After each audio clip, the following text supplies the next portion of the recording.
Serial నటి Maheshwari anchor గా మొదట చిన్న ఏజ్ లోనే తన కెరియర్ ని మొదలుపెట్టి స్టార్ మాలో టెలికాస్ట్ అయి సూపర్ హిట్ అయిన అన్న చెల్లె సీరియల్ తో బుల్లితెర యాక్టర్స్ ఎంట్రీ ఇచ్చి ఒక్క సీరియల్ తోనే మంచి పేరు అలాగే గుర్తింపుని సంపాదించుకుంది.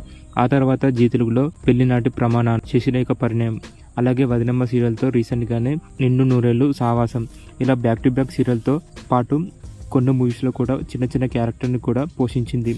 అన్ని సీరియల్లో గల తనకు పేరుని తీసుకొచ్చిన సీరియల్ అయితే వదినమ్మ అని చెప్పాలి. వదినమ్మ శైలు క్యారెక్టర్ లో చాలా చక్కగా ఒదిగిపోయి నటించింది. ఆ సీరియల్ తో మంచి ఫ్యాన్ ఫాలోయింగ్ కూడా సంపాదించుకుంది.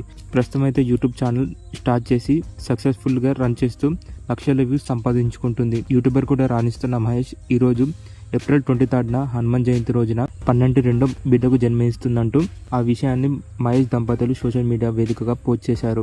వాళ్ళిద్దరి చేతిలో ముద్దుల బేబీ చేతిని పట్టుకున్న ఒక క్యూట్ ఫొటోస్ ని సోషల్ మీడియాలో షేర్ చేశారు. ప్రస్తుతం ఆ ఫొటోస్ ఇప్పుడు వైరల్ అవుతున్నాయి.